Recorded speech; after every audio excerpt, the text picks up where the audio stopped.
Primera de Samuel, capítulo 30, versículo 1 al 6, dice de la siguiente manera: Cuando David y sus hombres vinieron a Siglag al tercer día, los de Amalec habían invadido el Negev y el Siglag, y habían asolado a Siglag y le habían prendido fuego, y se habían llevado cautivas a las mujeres y a todos los que estaban allí, desde el menor hasta el mayor.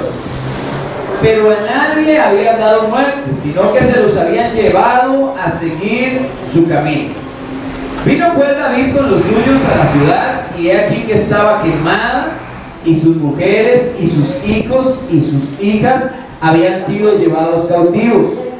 Entonces David y la gente que con él estaba alzaron su voz y lloraron hasta que les faltaron las fuerzas para llorar. Las dos mujeres de David, Abinoam, Jezreelita, y Abigail, la que fue mujer de Nabal de Carmel, también eran cautivas. Y David se angustió mucho porque el pueblo hablaba de apedrearlo, pues todo el pueblo estaba en amargura de alma, cada uno por sus hijos y por sus hijas, mas David se fortaleció en Jehová su Dios. Amén. Quiero hablar en esta mañana sobre un tema que he titulado Ahogado en amargura. Normalmente cuando hablamos de la amargura, siempre tenemos en la mente a aquella persona amargada, aquella persona que tiene la cara como un ogro, ¿no? Esas personas que usted siempre le ve la cara y usted dice, híjole, esta persona definitivamente fatal, ¿no? Y ese es el concepto de amargura que nosotros tenemos. Pero los payasos tienen una característica muy interesante. Los payasos, y hablo no los payasos que nos topamos muy a menudo, sino hablo de los payasos de profesión, tienen como tarea hacer reír a la gente. Esa es su tarea. Ellos llegan a las fiestas a amenizar, y se supone que un payaso tiene que lograr hacer que toda la gente se ría, que toda la gente disfrute, que toda la gente pase un tiempo ameno. Pero hay una excepción que nunca se toma en cuenta, y es que el payaso no siempre está contento.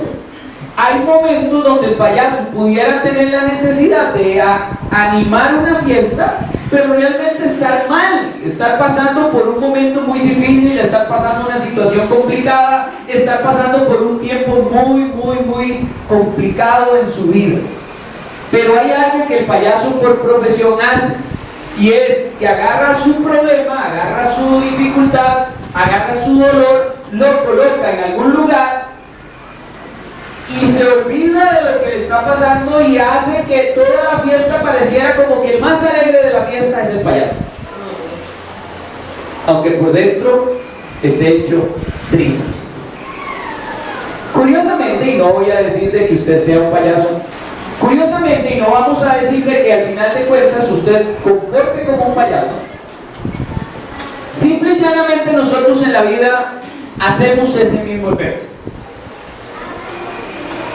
Alguien nos metió en la cabeza de que yo puedo estar mal, que yo puedo estar pasando un momento muy difícil, que yo puedo estar pasando por tristeza, por amargura, por dolor, pero que de alguna forma nadie tiene que darse cuenta. Y yo sé que usted ha recibido esa enseñanza. Es más, algunas personas a las que yo he tenido que atender le dicen a uno: es que nadie tiene que darse cuenta de lo que yo estoy pasando. Es que uno no tiene que andar dándose cuenta de las situaciones, y mucho menos que se dé cuenta de lo que uno está viviendo. Y al final de cuentas uno se convierte, en el buen sentido de la palabra, no quiero tampoco ofender, en una persona de dos caras.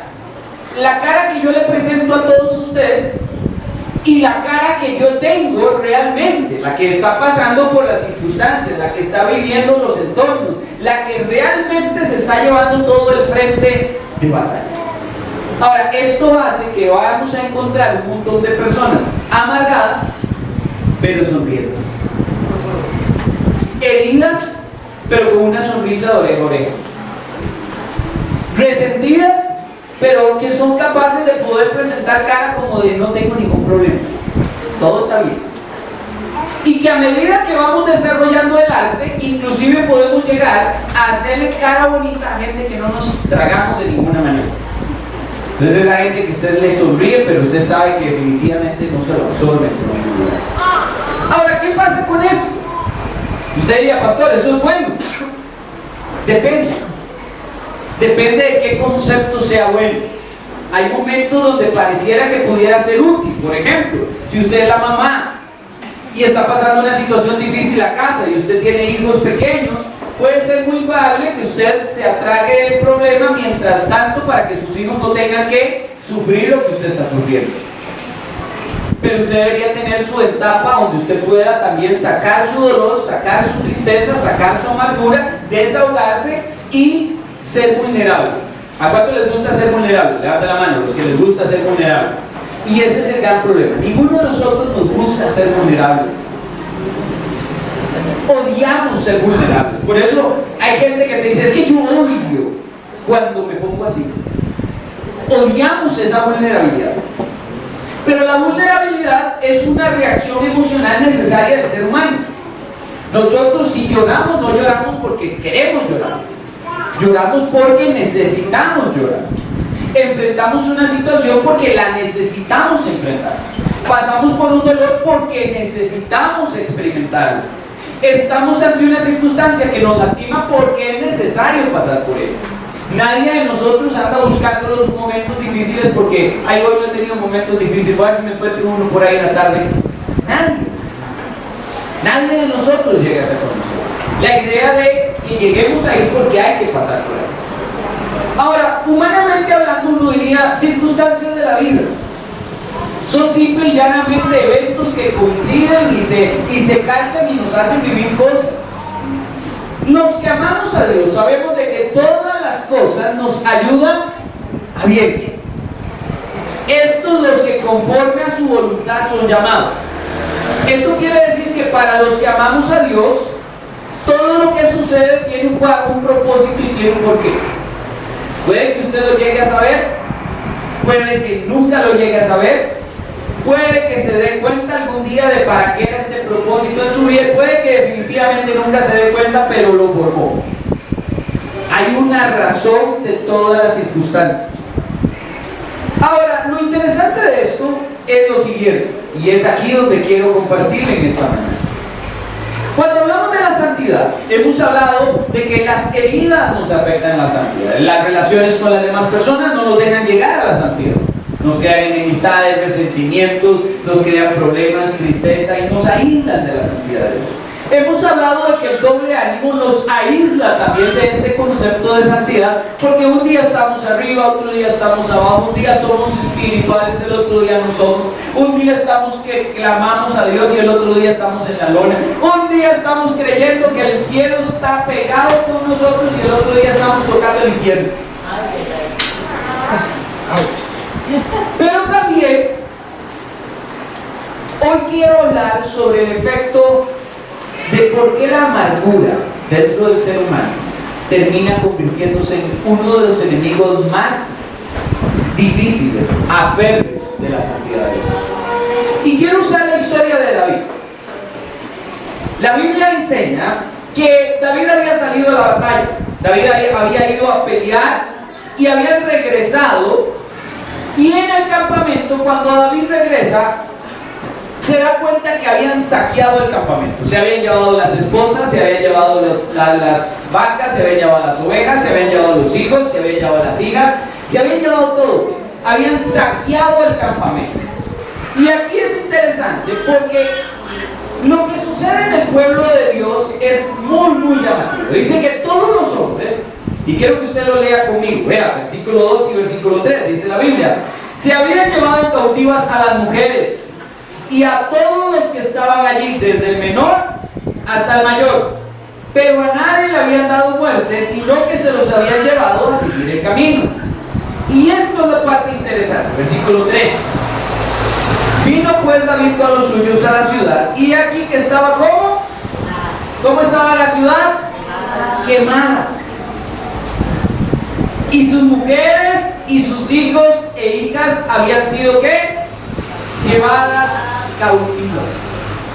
Ahora, yo no sé, espero que ninguno de todos haya pasado por esa mala experiencia. He visto noticias, no he tenido la oportunidad de compartir con alguien específicamente, pero he visto noticias donde alguien pierde su casa en un incendio.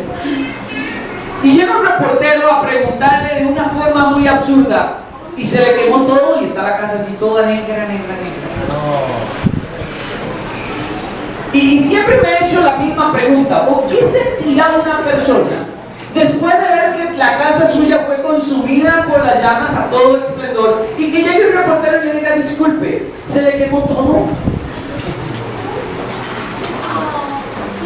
Yo pensaba que tal vez uno podría contestarle algo como: no, tranquilo, yo había comprado electrodomésticos antiincendios.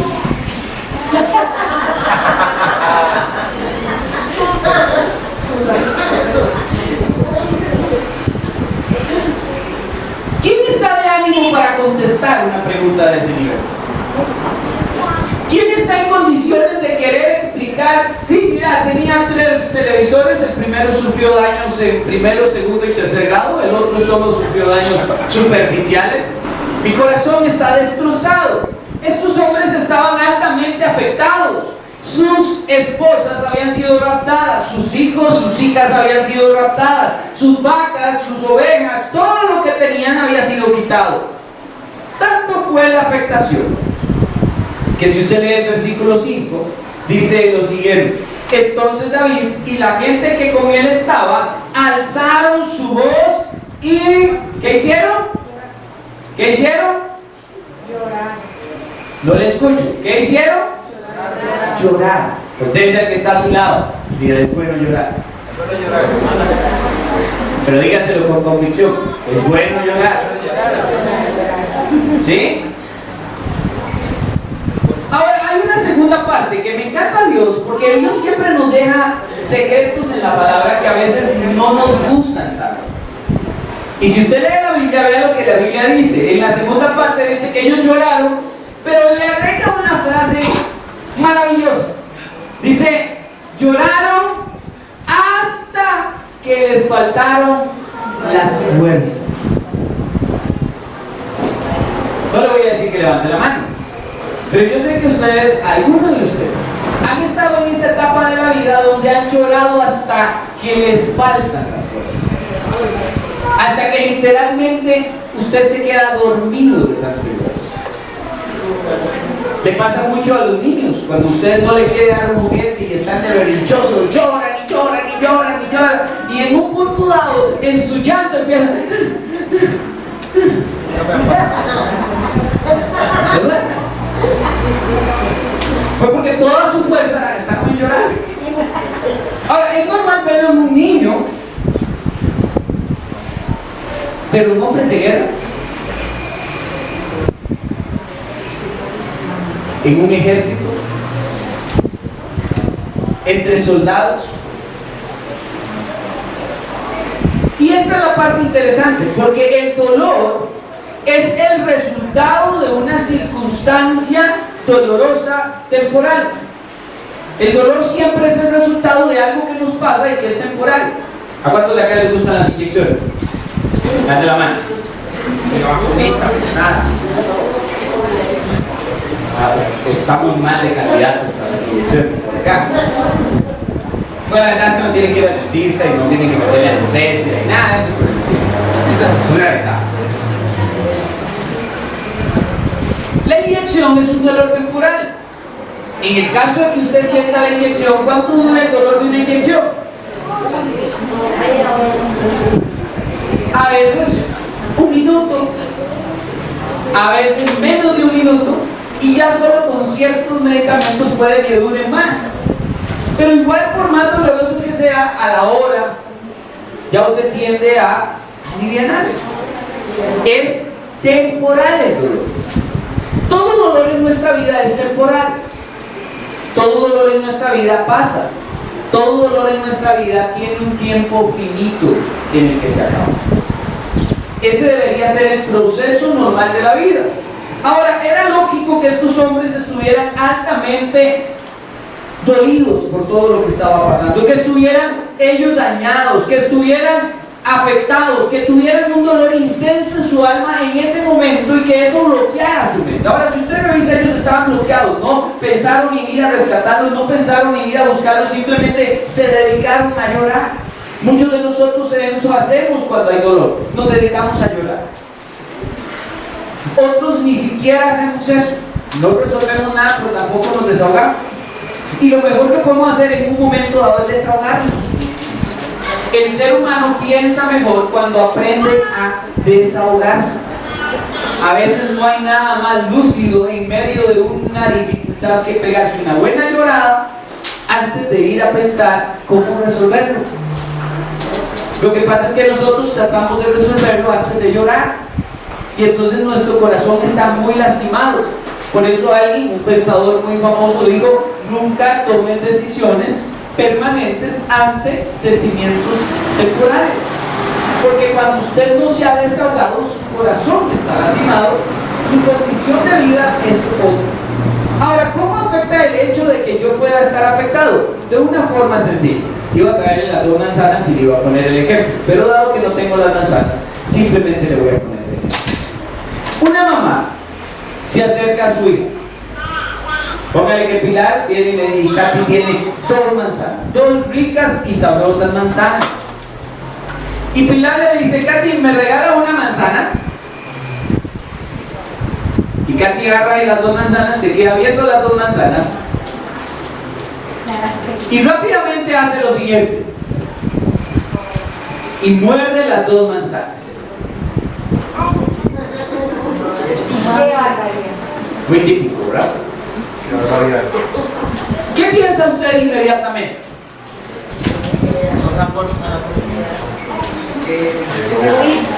Quédese ahí con lo que usted pensó en este momento. ¿De acuerdo? Yo voy a terminar de contarle la historia. Ya usted pensó y sacó su análisis. Yo le voy a terminar de contar la historia. Katy agarra la manzana, una de ellas se voltea y le dice: mamá, tome, esta es la más dulce de las 2.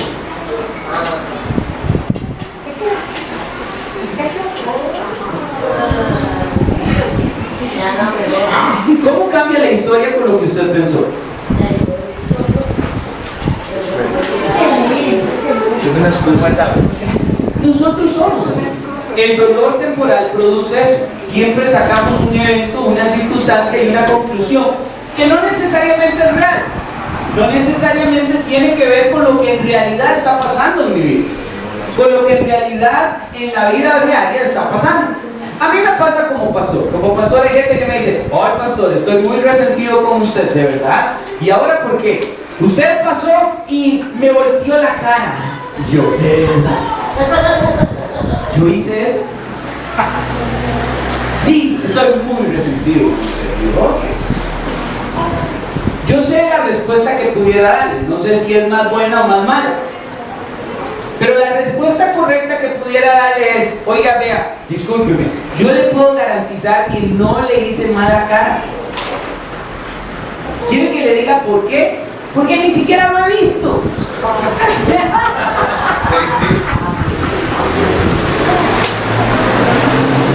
¿En qué momento yo he pasado la patrulla? Ni sé.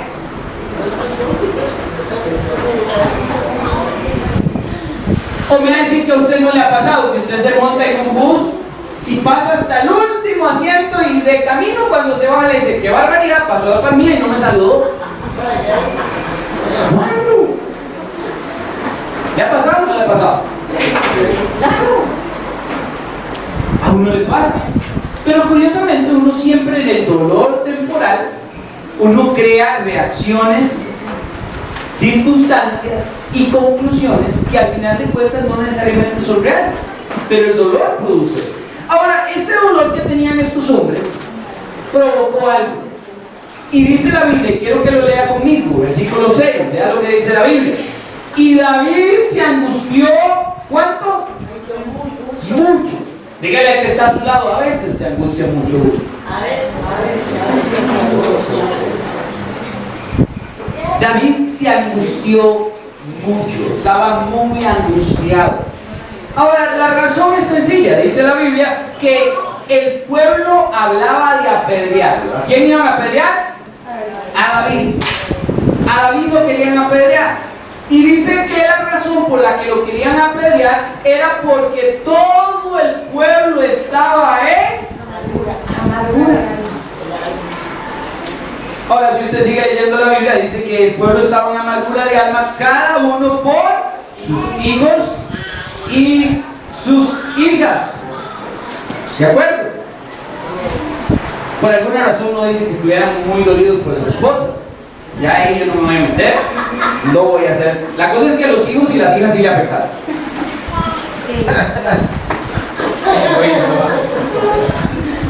Estaban amargados, estaban dolidos, estaban heridos.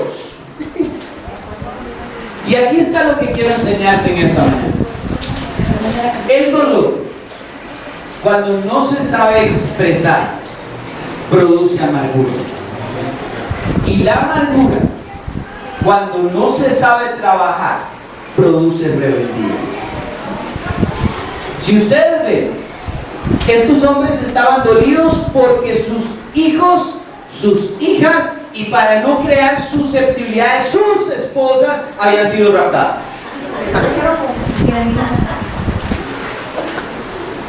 Ahora, la gran pregunta del millón es esta: ¿qué culpa tenía David de que hayan sitiado? ¿Qué culpa tenía David de que hayan secuestrado a las esposas? ¿Qué culpa tenía David de que se hubieran llevado las vacas, las ovejas? ¿Qué culpa tenía él? Al final de cuentas, las esposas de David también se las habían llevado en el secuestro. Pero el dolor del pueblo nunca le permitió abrir los ojos. Los llenó de amargura y automáticamente lo primero que pensaron fue: matemos al líder. Ese es el de la culpa. Hay que levantarse contra la autoridad y destrozarlo. Vamos a apedrearlo. Y la agarraron contra David. La rebeldía no es algo que brota de la nada. Casi siempre que tenemos una persona rebelde dentro de nuestro caminar en el Señor, tenemos una persona que ha sido herida en algún momento y que se ha amargado el alma y que ha estado expuesto a un dolor tan extenso por un lapso de tiempo que la amargura lo consumió, y de ahí en adelante se levanta contra cualquier autoridad. Por eso usted va a ver personas que son rebeldes desde su infancia contra las autoridades, cualquiera que sea, porque no se sujetan a un papá, no se sujetan a una mamá, porque están heridos, porque hay resentimientos no sanos, porque hay heridas muy fuertes, entonces se levantan contra cualquier autoridad. Por eso le cuesta tanto a una mujer a veces cuando usted le dice: sujétese a su marido. Oh, esa vaina duele, porque hay dolor dentro del corazón, hay resentimiento. Por eso nos cuesta tanto que alguien nos diga que Dios es amor cuando yo no tenía un padre, porque estoy tan herido con el concepto paterno que cuando veo la autoridad de Dios no la logro contemplar. Por eso nos cuesta tanto lograr afinar el concepto de autoridades en nuestro entorno. ¿A cuántos de acá les cuesta? No levanta la mano. Seguir órdenes. Hay gente que me dice: pastor, es que si a uno le piden las cosas como la gente. Y es mentira, no es un tema de si se lo piden como la gente o no, que simplemente a usted le cuesta seguir órdenes. Por eso es que en las empresas se metió el concepto de liderazgo dentro de la jerarquía, porque antes le decían: párese ahí, punto. ¿Y qué va a hacer? Párese, y se acabó. Oye, no, mire, si usted sería tan amable y me podría ayudar a ponerse bien en ese lugar, yo ahorita le voy a informar para qué voy a necesitar que usted esté ahí. Hoy en día usted encuentra jefes tener que decirle a los repartidores: vea, usted me haría el favor de agarrar las cajas de la bodega y poderlas montar al camión para que usted sea tan amable de poderlas llevar y entregar hoy a la calle. Cuando en realidad, desde el punto de vista de jerarquía, simplemente ahí está su carga, móntela y camine. Ese es su rol. Pero las heridas que cargamos por dentro nos hacen levantarnos contra las autoridades. Eso siempre va a pasar. Por eso, si usted hoy tiene rebeldía en su corazón, usted puede identificarlo fácilmente, porque primero nunca va a aceptar que le órdenes, le chocan las órdenes. ¿De acuerdo? No le voy a decir que levante la mano para evitar problemas. Pero nosotros sabemos cuando nos chocan las cosas. Segundo, siempre nos justificamos. Siempre andamos justificando todo. No es que yo sea rebelde, simplemente no estoy de acuerdo con la orden que me están dando. David hizo algo interesante, y con esto cierro. Dice la Biblia en el versículo 8, léalo conmigo: y David consultó a Jehová diciendo: perseguiré a estos merodeadores, los podré alcanzar. Y le dijo: síguelos, porque ciertamente los alcanzarás, y de cierto librarás a los cautivos. 600 hombres estaban preocupados por quién había sido el culpable. Solo un hombre se enfocó en orar a Dios para ver cómo solucionar el problema. 600 hombres querían un culpable y una cabeza. Solo uno se enfocó en buscar a Dios para encontrar una respuesta. El problema de la amargura es que te desenfoca de las soluciones. David lloró, sí, claro, David lloró. David sufrió, sí sufrió. David pasó posiblemente por todos los mismos escenarios, sí pasó por los mismos escenarios, pero David hizo algo que difiere de todo lo que los otros 600 había hecho. David habló con Dios y le dijo a Dios: Dios, vamos a ver, ¿lo sigo? ¿Los voy a poder alcanzar? ¿Qué quieres que haga? Y Dios le dijo: vaya y persígalos, que usted los va a agarrar. Y fueron. Los otros 600 nunca pasaron de llorar. Se estancaron en la amargura.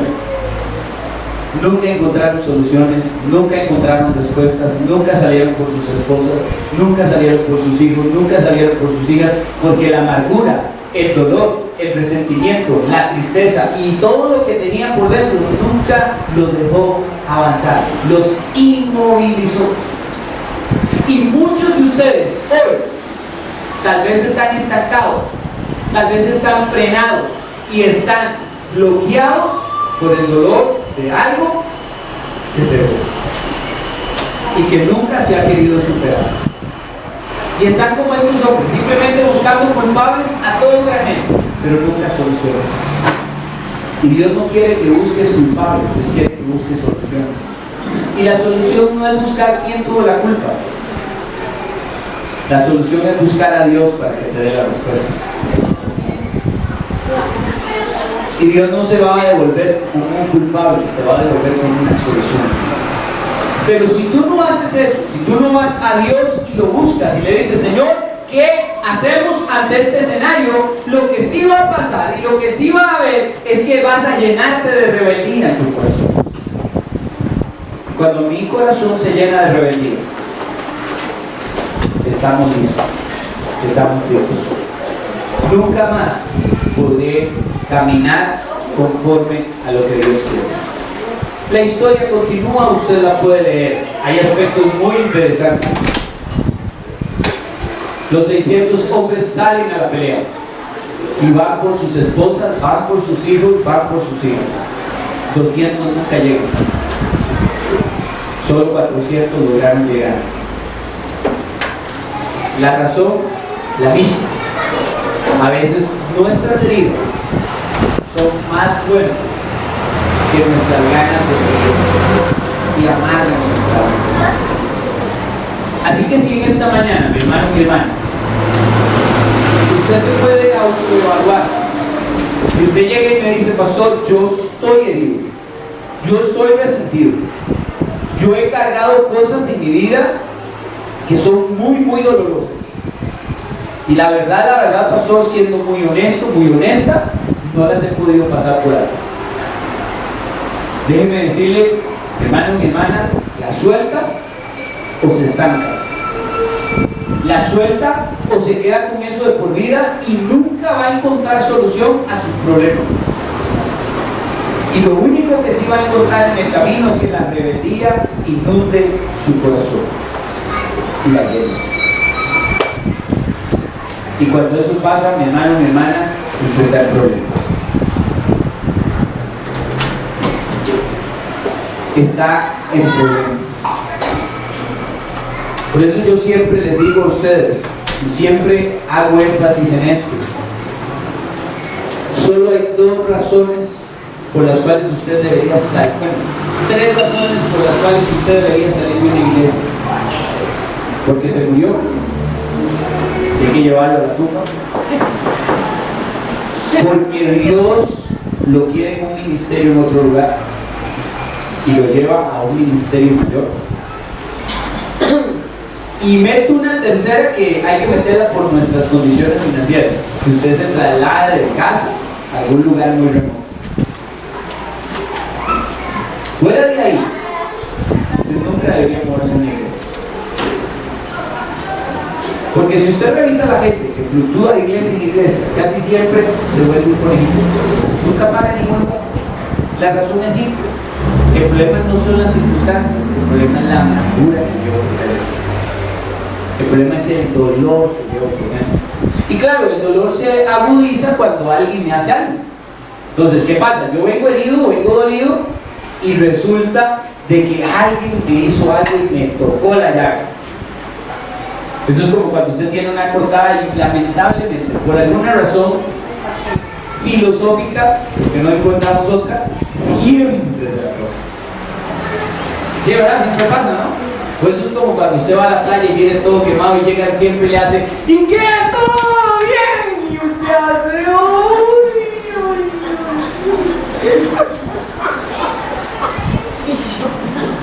siempre es lo mismo. Siempre pasa. ¿Por qué? Porque al final el enemigo quiere golpearnos. ¿Y dónde nos golpea? Donde nos duele. ¿Y contra quién va a querer el enemigo que usted se levante? Contra sus autoridades. ¿Por qué? Porque fue precisamente la forma como Satanás cayó. Se levantó contra Dios y condenó su vida. Y cuando Satanás logra que nosotros hagamos lo mismo, nos desvía de la santidad de Dios, nos desvía del propósito de Dios y nos pone en un camino erróneo. Así que yo le invito en esta mañana, usted se haga una oración. Póngase sobre sus pies.